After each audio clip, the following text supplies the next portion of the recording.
নমস্কাৰ মই দেৱপ্ৰতিম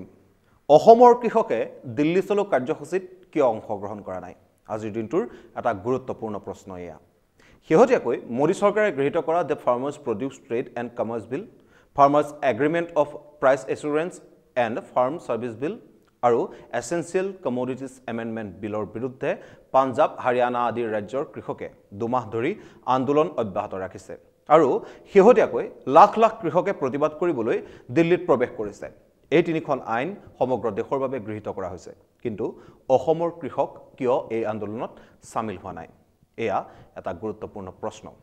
ইয়াৰ প্ৰধান কাৰণটো আমি আজি আলোচনা কৰিম যি তিনিখন আইনৰ বিৰুদ্ধে আজি আন্দোলন ৰূপায়ণ হৈছে সেই তিনিখন আইনে পোনপটীয়া প্ৰভাৱ পেলাব এপিএমচি আৰু এমএছপিৰ ওপৰত এপিএমচি মানে হৈছে কৃষি উৎপাদন বিপণন কমিটি প্ৰত্যেক ৰাজ্যৰ ৰাজ্য চৰকাৰে এই বিপণন সমিতিসমূহ পৰিচালনা কৰে এই বিপণন ক্ষেত্ৰসমূহত কৃষকে নিজৰ উৎপাদন বিক্ৰী কৰে আৰু তাৰ বিনিময়ত নিম্নতম সমৰ্থন মূল্য অৰ্থাৎ এমএছপি লাভ কৰে শেহতীয়াকৈ গৃহীত হোৱা এই তিনিখন আইনে এই বিপণন সমিতিৰ ব্যৱস্থাক গুৰুত্বহীন কৰি তোলাৰ চেষ্টা কৰিছে আৰু কৃষকৰ পৰা ব্যৱসায়ীয়ে পোনপটীয়াকৈ উৎপাদিত ফসল ক্ৰয় কৰাৰ ব্যৱস্থা কৰিছে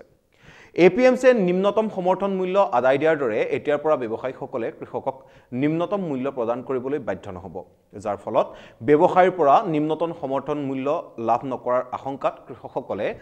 ব্যাপক আন্দোলন গঢ়ি তুলিছে কিন্তু দুৰ্ভাগ্যৰ কথা এইটোহে যে অসমত এতিয়াও কৃষি উৎপাদন বিপণন সমিতি আৰু নিম্নতম সমৰ্থন মূল্যৰ কথাবোৰ ফাইলৰ মাজতে আবদ্ধ হৈ আছে অসমত যেহেতু এপিএমচিৰ ব্যৱস্থা নাই গতিকে অসমত এমএছপিৰ প্ৰাসংগিকতাও নাই আনকি অসমৰ বহু কৃষকে আজিলৈকে এপিএমচি আৰু এমএছপিৰ নামেই শুনি পোৱা নাই পাঞ্জাব হাৰিয়ানাৰ কৃষকৰ দৰে অসমৰ কৃষকে নিজৰ উৎপাদন এপিএমচিত বিক্ৰী কৰাৰ সুবিধা লাভ কৰা নাই অসমৰ কৃষকে নিজৰ উৎপাদন বিক্ৰী কৰে বেপাৰীক আৰু বেপাৰীয়ে যি মূল্য দিয়ে তাকে গ্ৰহণ কৰিবলৈ বাধ্য হৈ আহিছে অসমৰ কৃষক সেইবাবে এই নতুন আইনে এমএছপি অৰ্থাৎ নিম্নতম সমৰ্থন মূল্য লাভ কৰাৰ পৰা বঞ্চিত কৰিব বুলি চিন্তা কৰাৰ প্ৰয়োজন নাই অসমৰ কৃষকৰ অৰ্থাৎ পাঞ্জাব হাৰিয়ানাৰ কৃষকে আজি যেটো হেৰুৱাৰ ভয়ত আন্দোলন কৰিছে সেইটো কোনোদিন লাভেই কৰা নাই অসমৰ কৃষকে আৰু সেইবাবে কৃষকৰ এই ঐতিহাসিক বিদ্ৰোহত অসমৰ কৃষক সামিল হোৱা নাই যাৰ থাকিবলৈ ঘৰেই নাই তাৰনো কিহৰ চিন্তা ধুমুহাত ঘৰখন ভাঙিব বুলি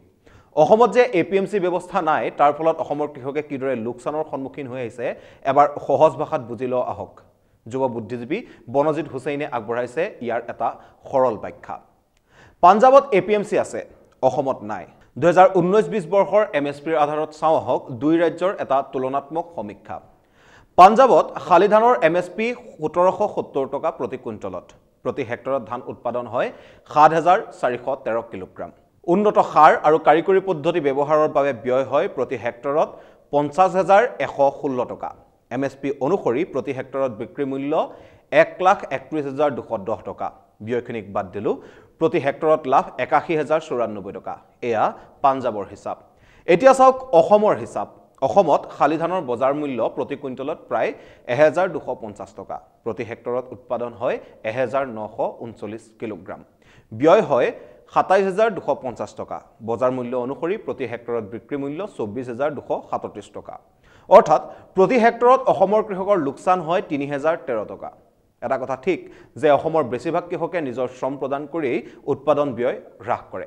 গতিকে কিছু পৰিমাণে লাভ হোৱা যেনেই পৰিলক্ষিত হয় কিন্তু বাস্তৱত লোকচানৰে সন্মুখীন হৈ আহিছে অসমৰ কৃষক 2019-20 বৰ্ষত অসমত শালি বড়ো আহু ধান মিলাই সৰ্বমুঠ উৎপাদন হৈছিল 51.61 লাখ মেট্ৰিক টন ধান অসমৰ পৰা ভাৰতীয় খাদ্য নিগমে ক্ৰয় কৰে 1.63 লাখ টন ধান অৰ্থাৎ মুঠ উৎপাদনৰ 3.15% অন্যহাতে পাঞ্জাবৰ পৰা নিম্নতম সমৰ্থন মূল্যৰ বিনিময়ত ভাৰতীয় খাদ্য নিগমে ক্ৰয় কৰে মুঠ উৎপাদনৰ 81.21% ধান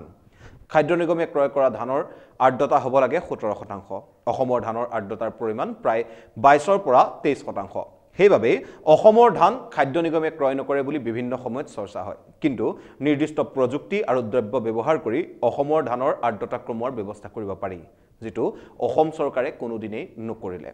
কোনেও ইয়াৰ ব্যৱস্থাই নকৰিলে আনকি কোনো দল সংগঠন কৃষক অথবা বিৰোধীও ইয়াৰ দাবী নতুলিলে অসমত যিসমূহ কৃষি সম্পৰ্কীয় আন্দোলন ৰূপায়ণ হোৱা দেখা যায় সেয়া সৰ্বভাৰতীয় ভিত্তিক সৰ্বভাৰতীয় কৃষক সংগঠনৰ আহ্বান মৰ্মে অসমত ইয়াৰ স্থানীয় শাখাসমূহে আন্দোলন ৰূপায়ণ কৰে পাঞ্জাব হাৰিয়ানা আদি মূলভূমিৰ কৃষকৰ যিসমূহ সমস্যা হয় সেই সমস্যাসমূহক ইস্যু হিচাপে লৈ সৰ্বভাৰতীয় সংগঠনসমূহে আন্দোলন ৰূপায়ণ কৰে উদাহৰণস্বৰূপে এমএছপি বৃদ্ধি অথবা এপিএমচি উন্নত কৰাৰ দাবীত সেই আন্দোলনসমূহ গঢ়ি উঠে এপিএমচি আৰু এমএছপিৰ ব্যৱস্থাই নথকা অসমত সেই সংগঠনসমূহৰ শাখাসমূহে কৃষকক সংগঠিত কৰি আন্দোলনৰ বাবে আহ্বান কৰে অসমৰ কৃষকৰ প্ৰকৃত সমস্যাসমূহক লৈ এওঁলোকে বাস্তৱ ইস্যু কিছুমান কেতিয়াও তৈয়াৰ নকৰিলে যাৰ পৰিণতিত পাঞ্জাব হাৰিয়ানাৰ কৃষকতকৈ বহু পিছুৱাই থাকিল অসমৰ কৃষক সেইবাবেই এমএছপি হ্ৰাস পোৱাৰ চিন্তা কৰিবলৈ আজি পৰ্যন্ত অসমৰ কৃষকৰ প্ৰয়োজনেই নহল আৰু সেইবাবেই দিল্লী চলো কাৰ্যসূচীত অসমৰ কৃষকে আজি অংশ লোৱাৰ প্ৰয়োজন নহল চাই থাকিব দা ক্ৰছ কাৰেন্ট যদি আপোনালোকে আমাক ফেচবুকত চাই আছে তেনেহলে আমাৰ পেজ লাইক কৰক আৰু যদি ইউটিউবত চাই আছে তেনেহলে আমাৰ চেনেল সাবস্ক্ৰাইব কৰিবলৈ নাপাহৰিব